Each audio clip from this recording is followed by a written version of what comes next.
The dead rose was already in my hand before I understood what it meant. That's the part I keep coming back to. Not the smell, not the color of the petals at the edges, that blackened, too uniform curl that had nothing to do with age or cold or water. Not even the fact that I was alone in the back room of petals and Grace at 6:15 in the morning, holding something I was becoming more certain by the second was designed to kill someone. The part I keep coming back to is how quiet it was. How completely, suffocatingly still. Because that kind of quiet isn't peace. That kind of quiet is the room holding its breath. I'd pulled the bouquet from the cooler the way I pull every order, routine, automatic muscle memory from 9 years of doing this work.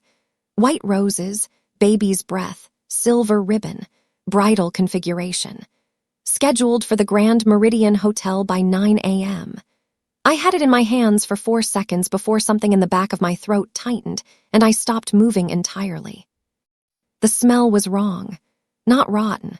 Almost sweet, like burnt sugar with something chemical underneath it. Faint enough that you'd miss it if you weren't paying attention. Deliberate enough that it couldn't be an accident. I set the bouquet on the steel prep table and pulled out my phone. I have a forensic botanical toxicology database bookmarked. I added it 2 years ago after a client nearly placed an oleander arrangement next to a children's birthday cake, and I've been careful like that ever since. I typed in what I was seeing. The blackened edge pattern, the chemical sweet odor, the faint waxy sheen on the outer petals that wasn't natural to the variety. The result came back in under a minute. A conitine derivative, contact and inhalation exposure, fast-acting, often undetectable in standard forensic screening if administered correctly. I read it once, then I read the next line. Historically used in targeted assassinations, known in East Asian organized crime networks as the quiet handshake. I put my phone face down on the table. I stood very still. And then the back door opened, the door I had locked myself when I arrived, and a man walked in who was not my boss, was not a driver, and was not someone who had any reason to be inside a flower shop at 6 in the morning. He wore a black suit with the collar open. A tattoo climbed the left side of his neck in sharp geometric lines that weren't decorative. His eyes moved to me first, then to the bouquet on the table, then back to me. He didn't raise his voice. "That's the Yoon order," he said. 3 words, said like a man collecting a debt, not asking a question. Who gave him access to this room? I didn't know. What does he already know about that bouquet? I didn't know that either. And if he sees what's on my phone screen, what happens to me in the next 60 seconds? I didn't know.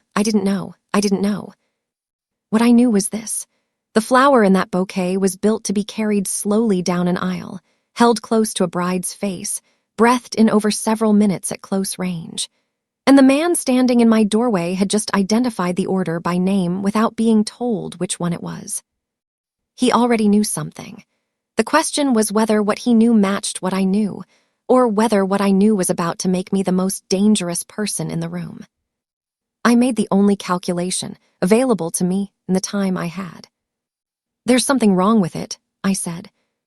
And the air between us changed in a way I felt in my chest before I understood it with my brain. Before I tell you what he said next, I need to ask you something.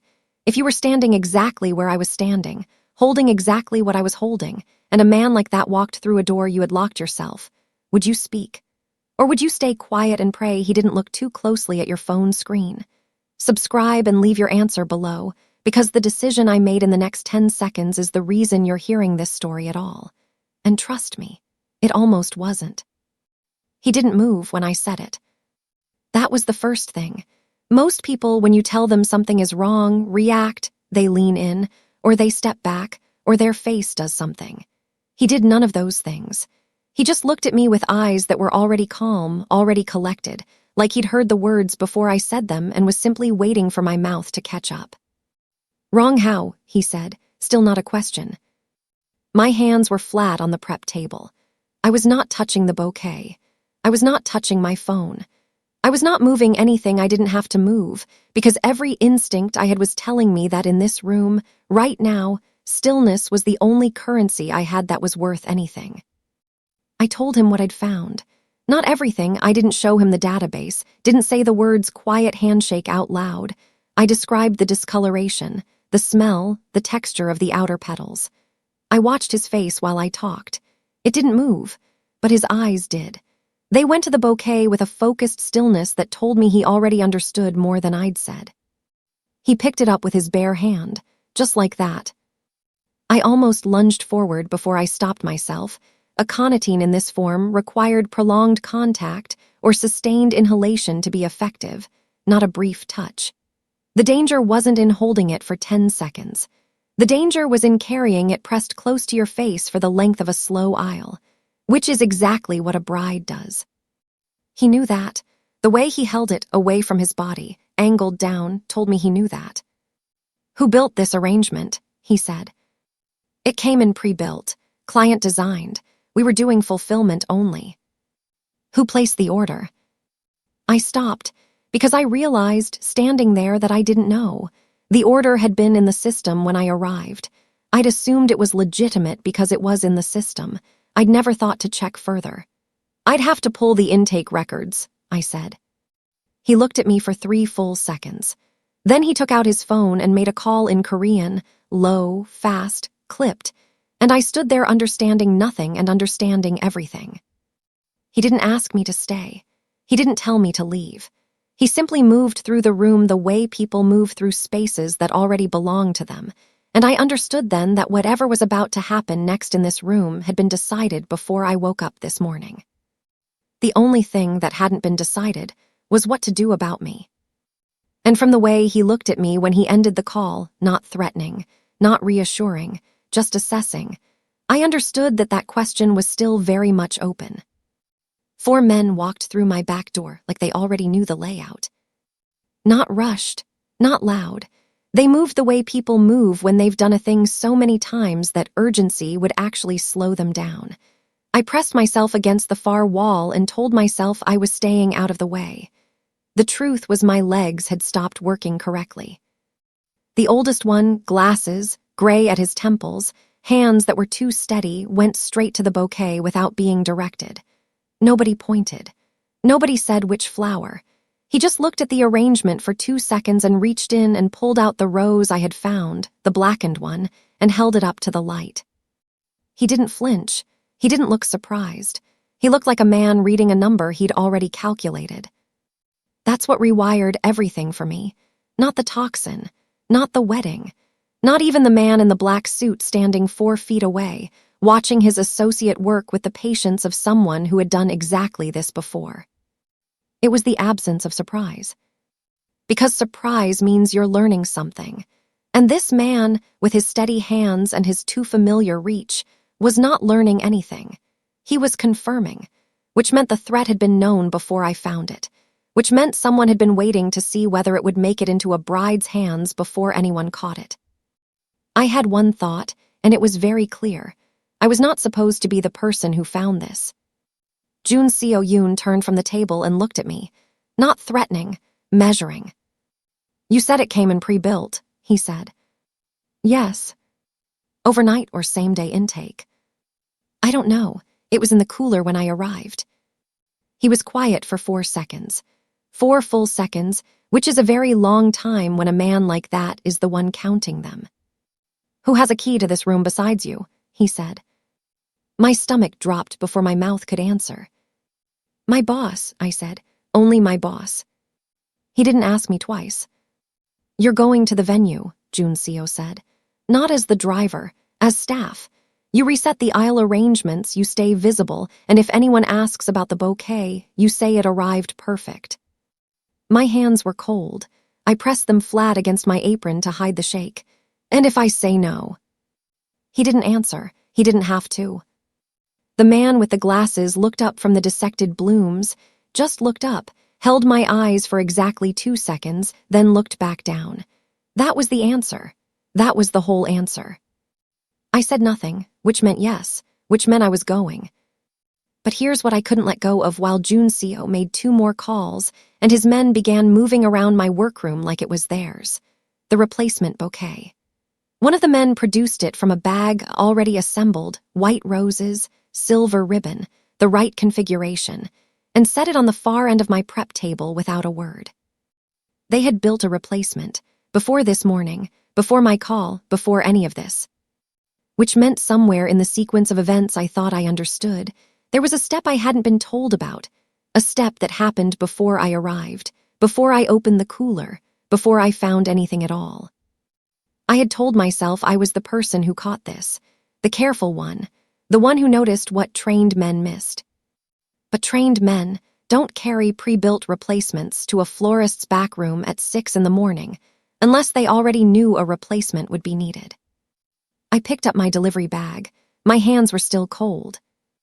The only question I had, the one I couldn't ask, couldn't show on my face, couldn't let surface in any way that anyone in that room could read, was whether I had stopped something this morning.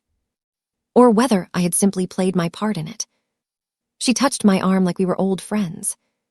That was the first wrong thing. Nobody at this wedding knew me. I was the flower staff. I was furniture. So when a woman in a fitted gray dress materialized at my elbow midway through the reception and said my name, not excuse me, not hey you, my name, I felt my spine go rigid before I'd even turned to face her. She said she was the wedding coordinator. Murren. She had the kind of smile that arrives on the mouth before the eyes decide whether to commit to it. I wanted to say your arrangements look beautiful, she said. You do excellent work. I thanked her. I kept my hands busy with the floral column beside me, adjusting stems that didn't need adjusting, because my hands needed somewhere to be that wasn't visible shaking. I did want to ask, she said, her voice dropping just slightly, about the bouquet that was swapped. I stopped adjusting the stems. I had told her nothing. I had told no one nothing. The only words I'd spoken to any guest all morning were excuse me and thank you. I had said the bouquet arrived perfect, exactly as June's CEO instructed, and the word perfect does not imply a swap. The word perfect closes the conversation. It doesn't open one. She already knew. Did you happen to keep any part of it? She asked. For records, florists sometimes do. I looked at her smile. I looked at the way her head tilted, patient, unhurried, like a woman who had all the time in the world because she already knew how this ended. No, I said, I don't keep samples. She nodded slowly, then she walked away. And I stood there understanding that I had just been tested, and that my answer had told her exactly what she needed to know. I need you to stop right here with me for a second, because what I just described, that smile, that question, those words she should not have known, that is the moment everything changed. Not the toxin, not the bouquet, that smile. If you feel what I felt standing next to that floral column, then you already know this story isn't over. Subscribe right now and turn on notifications, because what happens next is the part I almost didn't survive to tell. And drop a comment. Did you catch what she said that she wasn't supposed to know? Let me see who's paying attention. 2 men were waiting outside the venue when I left. Black car, engine already running. I didn't recognize them, but I recognized the way they stood, weight forward, hands loose, eyes on me before I'd cleared the door. One of them opened the rear passenger door without speaking. It wasn't an offer. The angle of his body, the position of the car blocking the sidewalk, it was a direction. The kind you follow because the alternative requires a calculation you don't have time to make on a public street. I got in. I told myself it was protection. Nobody spoke during the drive. I watched the city move past the window and kept my breathing even and counted the things I knew. The wedding was over, the bride was safe, the bouquet was gone, and I had done something this morning that kept a man alive. I held on to that. I needed something to hold on to. They pulled up outside my building and waited until I was inside the lobby before they drove away. I watched the car from the elevator. It didn't circle back. I told myself that meant something good. I was in my apartment for 11 minutes before I checked my phone. The screenshot was gone. The database result, the one I'd taken the second the words quiet handshake appeared on my screen, the image I had kept as the one piece of proof that any of this happened the way I said it happened, was not in my camera roll. The browser history was cleared. I went to my phone's activity log and found a timestamp. Access at 11:47 a.m. At 11, 4:47 a.m. I had been standing at the back wall of the Celestine ballroom watching Deekwon Yoon say his vows. Someone had been in my phone, while it was in my apron pocket, while I was surrounded by 200 wedding guests and 4 of Jun Seo's men and a woman named Murin who already knew a word she shouldn't have known. I sat down on my kitchen floor. Not a choice. My legs just stopped. The cabinet was cold against my back, and I sat there with my phone in both hands and tried to build a logical sequence out of what I had, and the sequence kept coming back to one conclusion I didn't want to land on. The only version of this morning that existed now was the version someone else decided to tell. My proof was gone. My leverage was gone. And the people who had taken it had been close enough to my body to do it without me feeling a thing. I was still telling myself I was safe when my phone buzzed. Unknown number, 1 message, 8 words. You kept a sample. We know you did. I read it 4 times before my hands started shaking. You kept a sample. We know you did. Return it by morning or we release the footage. I had no sample. I had kept nothing. When Jun Seo's man dismantled that bouquet on my prep table, I had stood against the wall with my arms crossed and watched and touched nothing, because touching anything in that room felt like signing a document I hadn't read. I knew I had kept nothing. My hands knew it. My apron pockets knew it. But that wasn't the point, and the person who sent this message knew it wasn't the point. The point was the footage. I stood up from the kitchen floor and moved to my window without turning on the light, a decision my body made before my brain approved it. Some instinct that understood being visible right now was a choice I couldn't afford. I stood to the side of the glass and looked down at the street. A car was parked across from my building. Dark, engine off. It had been there when I came in. I hadn't noticed it then. I noticed it now. I went back to the message. I read it again. The grammar was clean. No typos.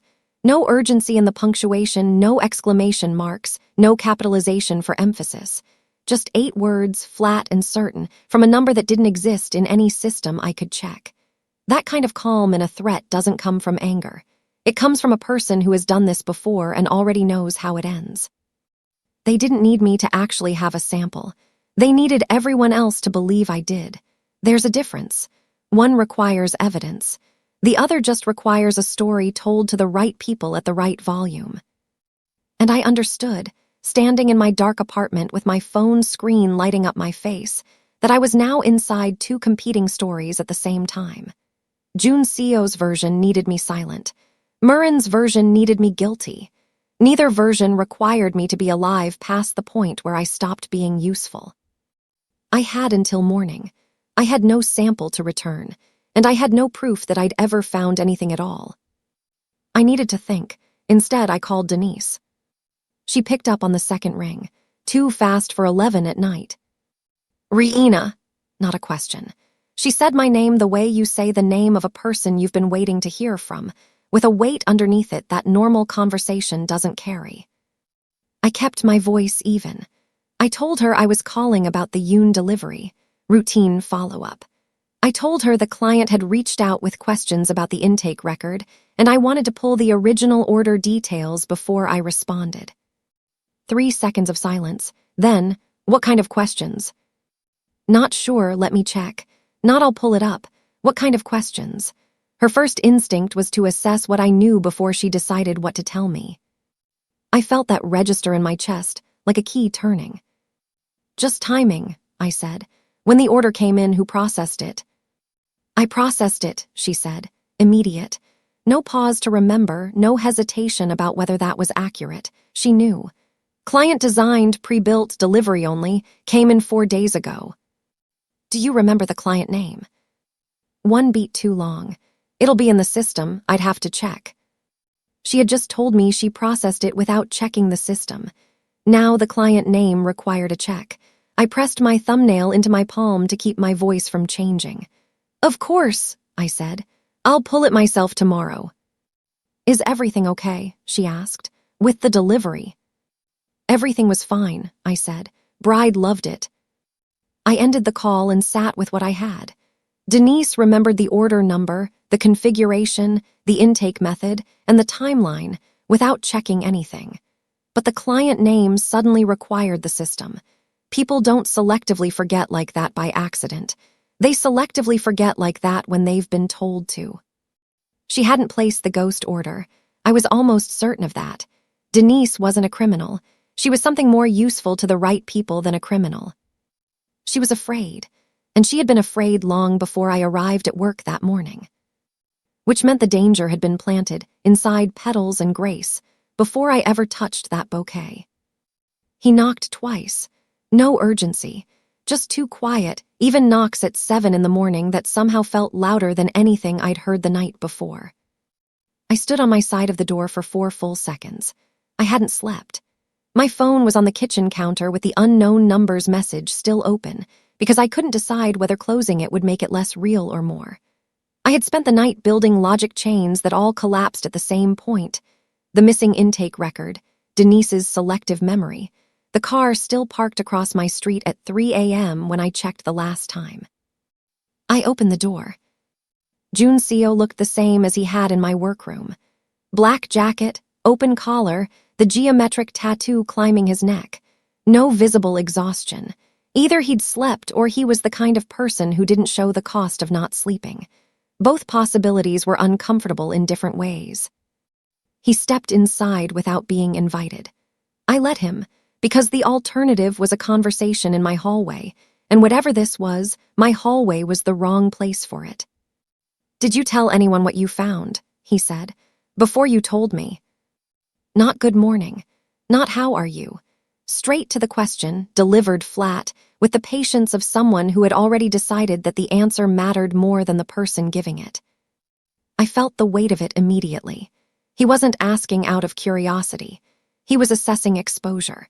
If I'd told someone before him, that someone was now a variable he hadn't accounted for, and variables that Yoon hadn't accounted for didn't tend to stay variables for long. "No," I said. "I found it. I ran the database search, and then you walked in." He held my eyes for 3 seconds, checking the answer against something internal I couldn't see. "Your phone was accessed," he said. "I know. Not by my people." That landed differently than I expected.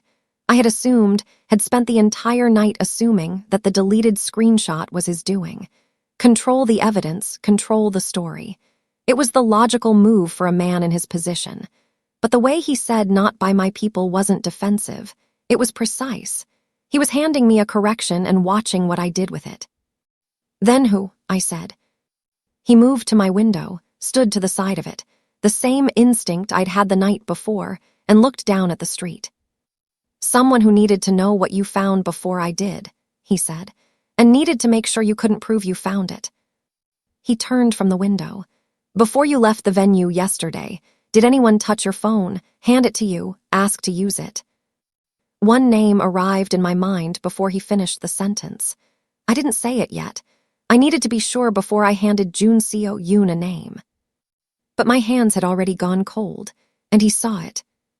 Right there, that moment, him at my window, me going cold, that is where I understood that this was never going to be as simple as finding something and reporting it. Someone had moved faster than both of us, and I was standing in the middle of whatever they were building. If you're feeling what I felt in that moment, you already know this story has no easy exit. Subscribe and hit the notification bell, because Chapter 10 is where the whole shape of this morning changes. Everything you thought you understood about who knew what and when, it's about to shift. Drop a comment.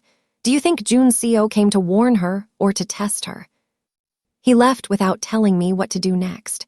That was almost worse than an instruction. I stood in the center of my apartment after the door closed and made myself breathe slowly and think about the one thing I hadn't tried yet.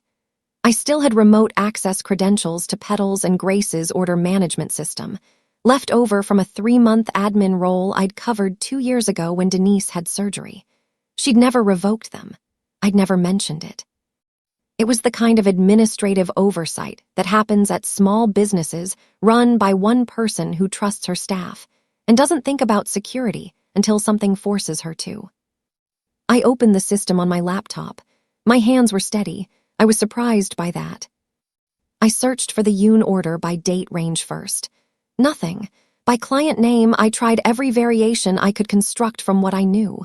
Nothing. By delivery address, the Grand Meridian Hotel. Nothing returned for that morning's date. I widened the search to the full week, then the full month.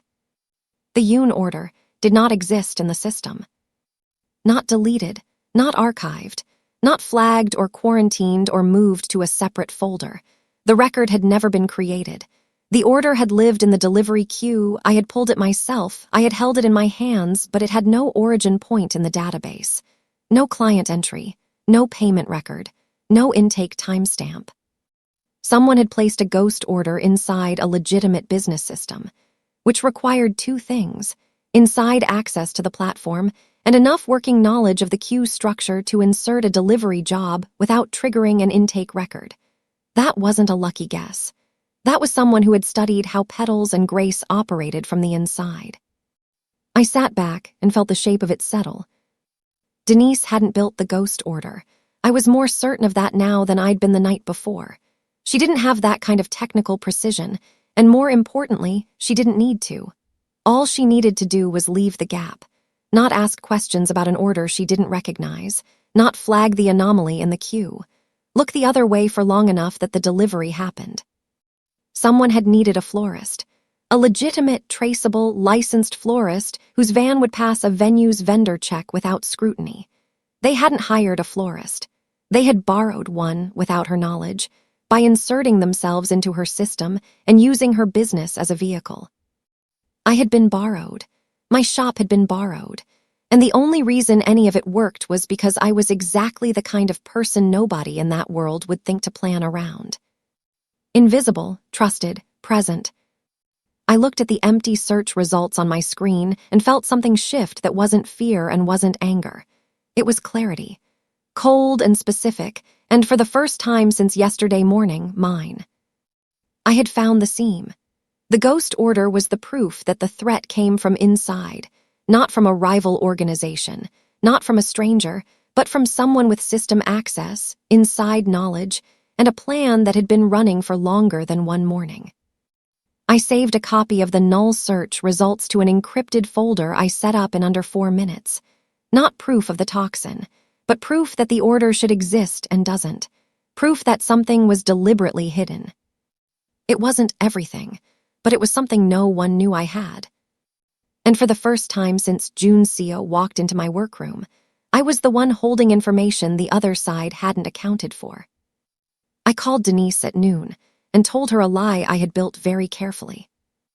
I told her the police had subpoenaed the intake records for the Yoon order, that a detective had called me directly, that I needed her to pull everything she had before they showed up at the shop.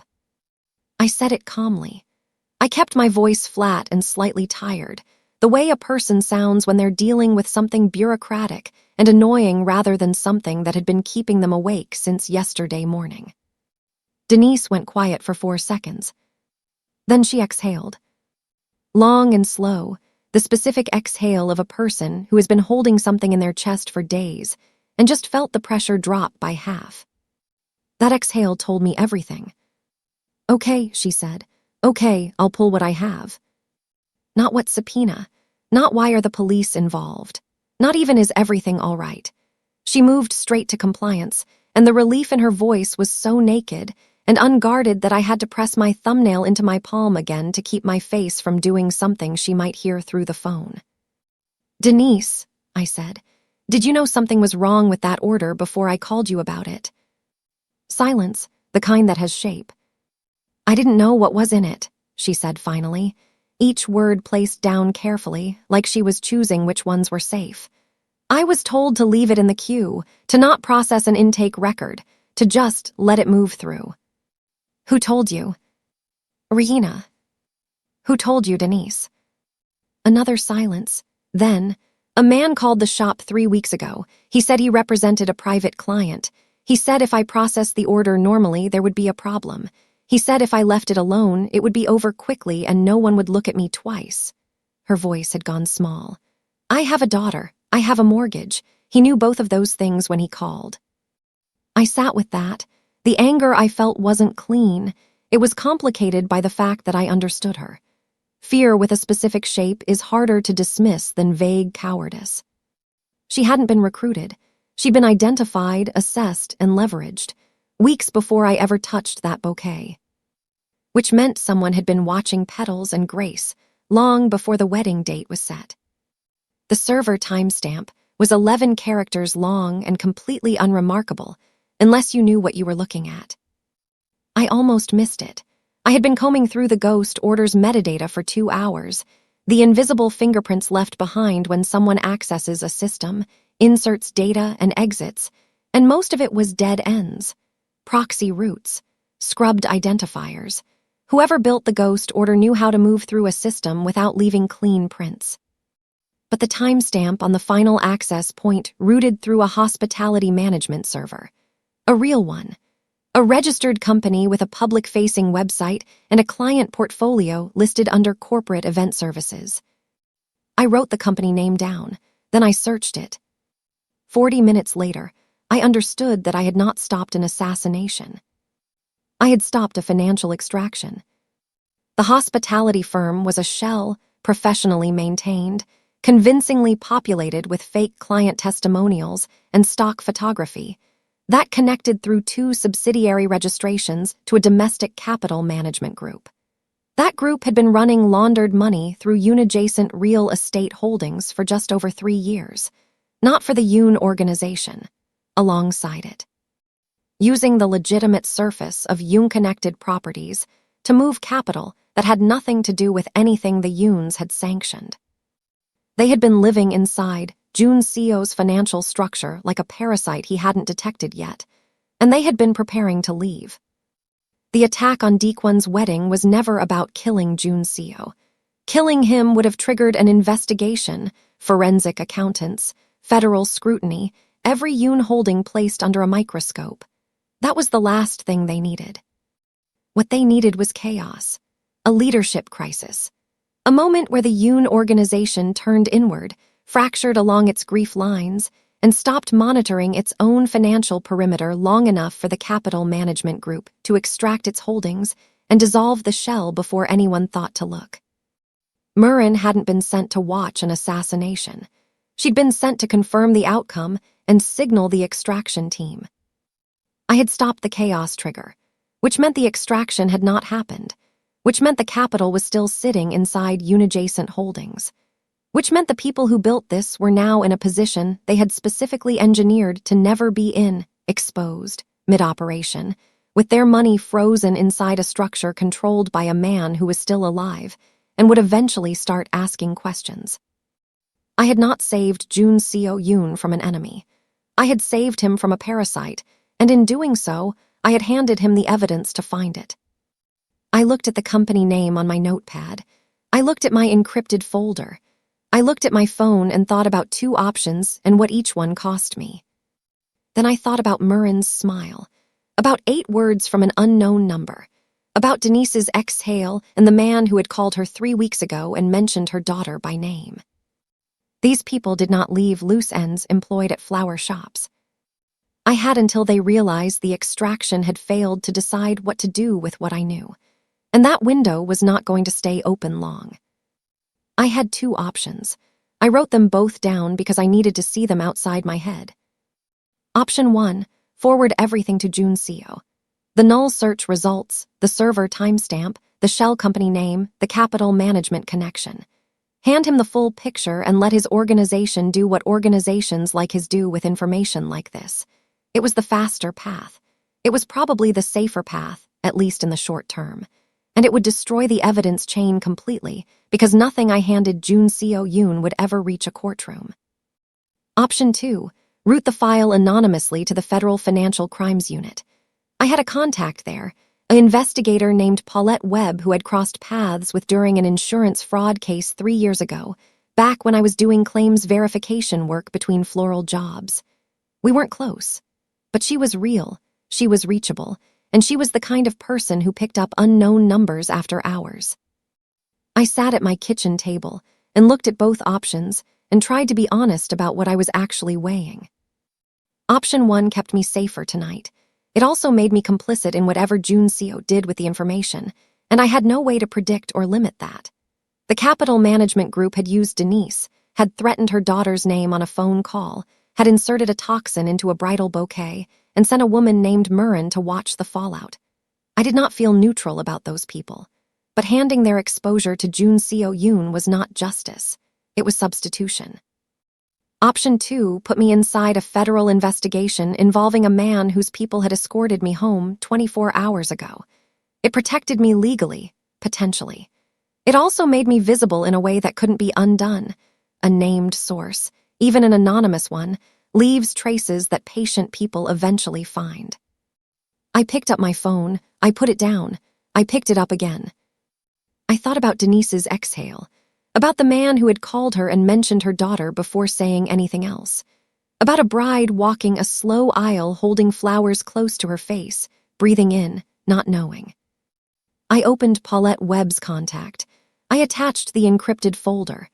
I typed 4 sentences explaining what I had and where it came from and what it connected to.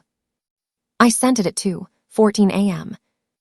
Then I sat in the specific silence of something that could not be taken back and waited to find out what I had just started. He found out in 6 hours. I don't know exactly how. I know it wasn't from Paulette. My phone buzzed at 8:09 a.m. No call, no message with words, just a photograph sent from a number I didn't recognize, time-stamped 40 minutes earlier. It was my mother's front door, her address in Atlanta. The angle was from the street, close enough to read the house numbers mounted beside the frame, close enough to see the potted plant she keeps on the left side of the step, the one I gave her 2 Christmases ago. No caption, no demand, nothing attached to the image that a lawyer could point to in a courtroom and call a threat. Just the photograph, just the door, just the timestamp proving someone had been standing on her street at 6:29 in the morning. I stopped breathing for a full 4 seconds. Then I made myself breathe again, slowly, through my nose, because panic was a response I could not afford right now, and my mother could not afford me affording it. I called her before I did anything else. I kept my voice easy. I told her that a friend of mine from work was going to be in Atlanta this week and I wanted them to connect, and would she mind staying with cousin Brenda for a few days, maybe make a trip of it, I'd cover the gas. She said yes. She said it like it was a normal thing to ask, which meant I had kept my voice calm enough. I held myself together for the full 4 minutes of that call. When I hung up, I sat with what had just happened and named it clearly inside my own mind so I couldn't soften it. Yoon had not sent men to my apartment. He had not called me to express anger or issue a demand. He had sent one photograph of one door and let the geometry of it speak for itself. That was not the move of a man who had lost control. That was the move of a man demonstrating, with complete precision, that control was still entirely his. I had made my choice at 2:14 a.m. He had responded by 8:09. And the message underneath the photograph, the one he didn't need to write, was simple. I know, I have reach, and the distance between your safety and my patience is now exactly this thin. The federal investigation opened quietly. That's the word Paulette used when she called me 3 weeks later. Quietly. I had learned by then that quietly was the best I was going to get. There would be no press conference, no public arrest with cameras and statements. The Capital Management Group had layers between its real operators and anything a prosecutor could attach a name to, and the people at the center of those layers had exit strategies that had been running parallel to the operation the entire time. By the time federal scrutiny reached the shell company, the principals were already gone, not arrested, not charged, simply absent from every address, registration, and contact record they had ever used. Murren was one of them. She was gone within 10 days of the wedding. I searched her name for 2 weeks after and found nothing that post-dated the Celestine ballroom. It was like watching a door close and hearing the lock engage from the other side. Paulette told me the evidence I'd provided was credible and useful. She said it in the specific tone of a person who is being as honest as her position allows, which meant it had helped build something she couldn't tell me about yet and might never be able to tell me about at all. I thanked her. I meant it. I also understood that useful evidence and personal safety are not the same currency. Denise closed Petals and Grace 6 weeks after the wedding. No announcement. The website went dark on a Tuesday and her phone went to voicemail the following Thursday and stayed there. I drove past the shop once. The sign was still in the window. The lights were off. I didn't stop. I took a position at a floral distribution warehouse on the other side of the city. Different neighborhood, different clientele, different name on my employment paperwork, a middle name I'd never used professionally before. It wasn't a disguise. It was a distance. Small, deliberate, and insufficient in ways I tried not to calculate too precisely. My mother spent 3 weeks at Cousin Brenda's. She thought it was a visit. I let her think that. When she came home, she called me and said the hydrangeas in Brenda's yard were beautiful and asked if I was eating enough. I said yes. I was not eating enough, but that was not a problem I could hand to my mother, so I kept it. I still have the forensic botany database bookmarked. I haven't opened it. I'm not ready to close it either, because closing it would mean deciding something about who I am now that I'm not sure I have the right answer for yet. Here is what I know. I saw something. I said something. A man is alive who might not have been. I hold on to that. Some days it's enough. Some days I sit in my car outside the warehouse at the end of a shift and think about Murren's smile and the photograph of my mother's door and the exhale in Denise's voice. And the thing I saved feels very small against the weight of everything it cost. Nobody told me that was how it worked. Nobody warned me that being the person who notices, who speaks, who refuses to look away, that it would ask for something in return that I didn't know I was agreeing to give. I'm not sure I would have stayed quiet if I had known, but I'm not sure I would have spoken as fast. That's the part I'm still working through, on the kitchen floor, at the end of shifts, in the silence between one thing and the next. That's where I live now, in that question. And that's where I'll leave you, not with an answer because there isn't one clean enough to be honest, just with the question she's still sitting with, the one that doesn't go away after you do the right thing. Was it worth it? Would you have done it? Would you have spoken knowing what speaking cost? Drop your answer in the comments right now. I read every single one. And if this story held you from the first chapter to this last line, subscribe, hit the bell, and share this with one person who needs to hear it. Because the next story is already waiting. And I promise you, it starts somewhere you will not expect.